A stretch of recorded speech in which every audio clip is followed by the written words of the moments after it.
निराचरनिरासाय नित्याय परमात्मने बलभद्र सुभद्राभ्यां जगन्नाथाय ते नमः। जय श्री जगन्नाथ। तीर्थ क्षेत्र चैनल राशिफल कार्यक्रम अगणित श्रोता बंधु मान को मु स्वागत जनाऊँ। ज्योतिर्विधि हरिशंकर मिश्र। आज 16/12/2025 आज धनु संक्रांति। आज सूर्य बिछा राशि त्याग करी धनु राशि को गमन करेंगे। आगामी 13/1/2026 तारीख पर्यंत सूर्य धनुराश अधिष्ठान कर मासटी धनुमास भाव विवेचित हो। ए मासर तात्पर्य होउछि ए मासरे महालक्ष्मी तांकर विद्यालय को गमन करि थांती। तेणु ए मासरे कौनसी शुभ कर्म करा जाए नाही। आमर आपण माने जानती 12टी राशि 27टी नक्षत्र प्रत्येक नक्षत्र 4 पाद एवं 27टी नक्षत्र पाद संख्या 108 ताकू 12टी राशि मध्य विभक्तिकरण करा जाइतिबारु प्रत्येक राशि पर्यायक्रमे 3टी नक्षत्र एवं 9 पाद अतिक्रम करि थांती। आमे पर्यायक्रमे मेष वृष मिथुन कर्कट ये 4 मासर राशिफल संपर्क में सूचना देवा। प्रथमे सूचना देवा मेष राशि संपर्क में।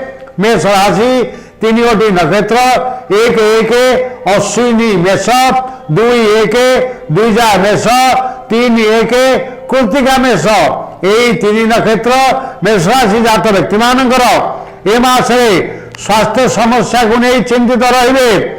आर्थिक चिंता किछि मात्रे आपनकर लाघव हेबो किंतु जमा किणा बिकारू आपण ए मासरे यथेष्ट लाभवान होई पारिबे। आपनकर ए मासे विदेश गस्तर सूचना रही। आपनकर जदि जलजात द्रव्य व्यवसाय थाए ताले आपण आशातीत लाभ करिवे। कर्म क्षेत्र आपण माने सहकर्मी सहयोग एवं उच्चपदस्थ अधिकारी प्रशंसा पाइबे। मासर द्वितीयार्ध आपण पदोन्नतिर सूचना रही। बंधु परिजन और आपणकर पाख पड़ोशी सहित संपर्क वृद्धि पाइब। संतान संतानिकर स्वास्थ्य समस्या को नहीं आपण किछि मात्रा रे चिंतित रही पारंती। आपणकर परिवार शांति और प्रीति वृद्धि पाइब। आत्मीय सह मिलन हेबो। एई राशि जात महिला माने कर्म तत्पर रहिबे एवं एई राशि जात छात्र छात्री माने पाठरे उत्तम फल प्रदर्शन करिवे। आपण पई शुभ रंग हेउछि नाली।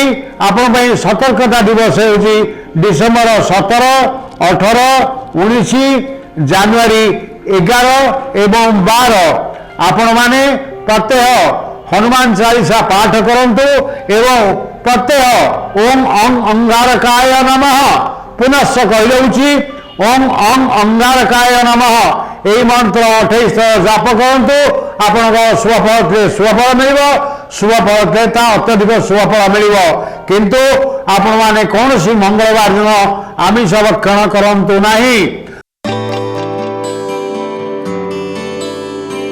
वर्तमान आम सूचना देवा वृष राशि संपर्क में। वृष राशि 3टी नक्षत्र 3-2 कृत्तिका वृष 4-2 रोहिणी वृष 5-2 मृगशिरा वृष यही 3 नक्षत्र वृष राशि जात व्यक्ति आपणकर मास भाई भौणी सहयोग पाइबे।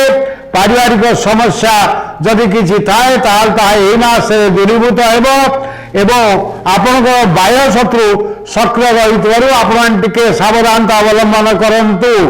आपणकर भागीदारी व्यवसाय जदि थाए ताले सेत्र आपण लाभवान हेबे। कर्म क्षेत्र आपणकर चापग्रस्त रहिबो।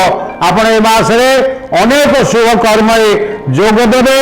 पति पत्नी मध्य उत्तम बुझामणा रहिबो एवं भ्रातृवर्ग आपणकर सामान्य मनमालिन्य वा कलह संभावना रही। स्वास्थ्य समस्या आपणकर लागि रहिबो। शारीरिक आघात प्राप्त होई पारंती। सेथिबाई दूर यात्रा कला बेले टिके सतर्कता अवलंबन करंतु। आपणकर जमी जमा क्षेत्र में पड़ोशी सह किछिटा मान मनांतर हेबार संभावना रही। संतान माने आपण ए मास यथेष्ट उन्नति करेंगे। नूतन द्रव्य आपण घर पर क्रय करेंगे। जमी जमा बा घर बाड़ी मध्य किणा बिका संपर्क क्या सहित आलोचना करार सुजोग मिल पारे। ए राशि जात महिला माने निश्चित भाव में उत्कृष्ट मनोभाव पोषण करेंगे। छात्र छात्री माने पाठरे विशेष भल फल पाइपर ना। आपणकर शुभारंभ हो धरा। सतर्कता दिवस हो डिसेम्बर 20, 21, 22, जानुरी 9 एवं 10 आपण प्रत्यय महालक्ष्मी आराधना करूँ एवं ओम सोम शुक्राय नमः पुनश्च कहूँ ओम सोम शुक्राय नमः ये मंत्र जप करूँ। अशुभ बल परिवर्तन आप शुभ बल पाइबे। जदि शुभ बल थाए ता अत्यधिक शुभ बल हम। किंतु आपण माने कौन सी शुक्रवार न आमिष भक्षण करंतु नाही। बर्तमान आम सूचना देवा मिथुन राशि संपर्क में। मिथुन राशि 3टी नक्षत्र 5-3 मृगशिरा मिथुन, 6-3 आर्द्रा मिथुन, 7-3 पुनर्वसु मिथुन। यही 3 नक्षत्र मिथुन राशि जात व्यक्ति मान कौन सी धातु संपर्क व्यवसाय यदि आपंकर थाए ताले आपंकर आशातीत लाभ हो। पारिवारिक समस्या रे आपंकर अनेक अशांति सृष्टि हो जहाँकि मन को आपण को विचलित कर। कर्मक्षेत्र हूँ आपण सर्वोत्कृष्ट स्थान। आपणकर कौन सी मातृस्थानीय महिला स्वास्थ्य को नहीं चिंतित रही पारती। दूर संपर्क बंधु ठारू आप यथेष्ट साहाय्य सहयोग एवं आर्थिक लाभ पाइबे। कर्मक्षेत्र में आपंकर स्थिरता रहिब। आर्थिक समस्या किछि मात्रा निश्चित लाभ हेले मध्य आपणकर आशानुरूप भाव अर्थ लाभ होबार संभावना नहीं। आपणकर रोग शोक आपन को किछिटा मानसिक अशांति दे पारे। आपण मध्य ए मासरे शारीरिक पीड़ा अनुभव करेंगे। दूरबंधु ठारू आप अपेक्षाकृत भल फल पाइबे। आपण को मास जात महिला माने बंधु परिजन प्रशंसित हे। छात्र छात्री माने प्रतियोगिता अति उत्तम फल प्रदर्शन करेंगे। आपण शुभारंभ हो सबुज एवं सतर्कता दिवस हो डिसेम्बर 22, 23, 24, 25 एवं 26। आपण प्रत्यय विष्णु मंत्र जप करने सहित ओम बुम बुद्धाय नमः पुनश्च कहूँ ओम बुम बुद्धाय नमः ये मंत्र 28 थर जप करंतु। आपणकर अशुभ फल परिवर्ते शुभ फल पाइबे एवं यदि शुभ फल थाए ता अत्यधिक शुभदायक हेब। किंतु आपण कौन सी बुधवार दिन आमिष भक्षण करंतु नहीं। बर्तमान आम सूचना देवा कर्कट राशि संपर्क में। कर्कट राशि 3टी नक्षत्र 7-3 पुनर्वसु कर्कट, 8-3 पुष्या कर्कट, 9-3 अश्लेषा कर्कट। यही 3 नक्षत्र कर्कट राशि जात व्यक्ति मानकर ए मास पुरातन रोग उपशम हो। दुख क्लेश अवसान घटव। धनपुत्र आदि लाभ हो। चाकरी रे आपणकर पदोन्नतिर संभावना रही। काम करिवार आग्रह आपणकर वृद्धि पाइब।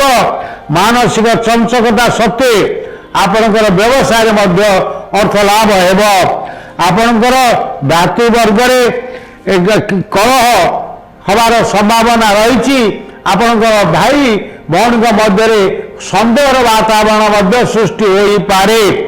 आर्थिक लाभ सह भूमि सुना वस्त्र आदि आपण पाइबे। आपण ए मासरे कौन सी नूतन बंधु सृष्टि करेंगे बा नूतन बंधुंकर मध्य साहचर्य पाइबार संभावना रही। आपणकर ए मासरे किछि ना किछि सरकारी साहाय्य पाइबे। आपणकर सुख समृद्धि वृद्धि पाइब। बहुत दिन शत्रुता थिबा व्यक्ति सहित ए मासरे मित्रता सृष्टि हो पारे। आपणकर मान मनांतर थिबा किछि लोक ଆପଣଙ୍କ ସହିତ ମଧ୍ୟ ସମ୍ପର୍କ ସୃଷ୍ଟି କରିବେ। ଆପଣଙ୍କର କଥା ଦେଇ କଥା ନ ରଖିଥିବାରୁ ଭ୍ରାତୃବର୍ଗଙ୍କ ମଧ୍ୟରେ ମାନ ଅଭିମାନ ସୃଷ୍ଟି ହେବାର ସମ୍ଭାବନା ରହିଛି। ଆପଣଙ୍କର ଏ ମାସଟି ଭଲରେ କଟିବ। ଏହି ରାଶି ଜାତ ମହିଳାମାନେ ସହନଶୀଳ ହେବେ ଏବଂ ଛାତ୍ରଛାତ୍ରୀମାନେ ପାଠରେ ଭଲ ଫଳ ପ୍ରକାଶ କରିବେ। ଆପଣ ପାଇଁ ଶୁଭାରମ୍ଭ ହେଉଛି ଧଳା। ସତର୍କତା ଦିବସ ହେଉଛି ଡିସେମ୍ବର 25, 26 ଏବଂ ଜାନୁଆରୀ 6, 7, 8। ଆପଣ ପ୍ରତ୍ୟହ ଶିବଙ୍କ ମନ୍ଦିର ଦର୍ଶନ କରନ୍ତୁ ଏବଂ ତତ୍ସହିତ ଓಂ ସୋମ ସୋମାୟ ନମଃ, ପୁନଶ୍ଚ କହୁଛି ଓಂ ସୋମ ସୋମାୟ ନମଃ, ଏହି ମନ୍ତ୍ର 28 ଥର ଜପ କରନ୍ତୁ। ଆପଣଙ୍କର ଅଶୁଭ ଫଳ ଥିଲେ ଶୁଭଦାୟକ ହେବ ଏବଂ ଶୁଭ ଫଳ ପ୍ରାପ୍ତି ଥିଲେ ତାହା ଅତ୍ୟଧିକ ଶୁଭଦାୟକ ହେବ। ସର୍ବମଙ୍ଗଲ୍ୟ ମାଙ୍ଗଲ୍ୟେ ଶିବେ ସର୍ବାର୍ଥ ସାଧିକେ ଶରଣ୍যେ ତ୍ରମ୍ବକେ ଗୌରୀ ନାରାୟଣୀ ନମସ୍ତୁତେ। ପ୍ରିୟ ଶ୍ରୋତା ବନ୍ଧୁଗଣ, ଆପଣମାନେ ପର୍ଯ୍ୟାୟକ୍ରମେ ଧନୁମାସର ମେଷ, ବୃଷ, ମିଥୁନ, କର୍କଟ ଏହି 4ଟି ରାଶିର ରାଶିଫଳ ସମ୍ପର୍କରେ ସୂଚନା ପାଇଲେ। ଆମେ ଆଶା କରିବା ଆପଣ ଏହାକୁ ଢେର ସଂଖ୍ୟାରେ ଲାଇକ୍ କରନ୍ତୁ, ସେୟାର କରନ୍ତୁ, ସବସ୍କ୍ରାଇବ୍ କରନ୍ତୁ ଏବଂ ନିଜର ମୂଲ୍ୟବାନ ମତାମତ ଦେବାକୁ ଆଦୌ ଭୁଲନ୍ତୁ ନାହିଁ। ସର୍ବେ ଭବନ୍ତୁ ସୁଖିନଃ, ସର୍ବେ ସନ୍ତୁ ନିରାମୟା, ସର୍ବେ ଭଦ୍ରାଣି ପଶ୍ୟନ୍ତୁ, ମା କଶ୍ଚିତ୍ ଦୁଃଖ ଭାଗ୍ ଭବେତ୍। ଓಂ ଶାନ୍ତି ଶାନ୍ତି ଶାନ୍ତି।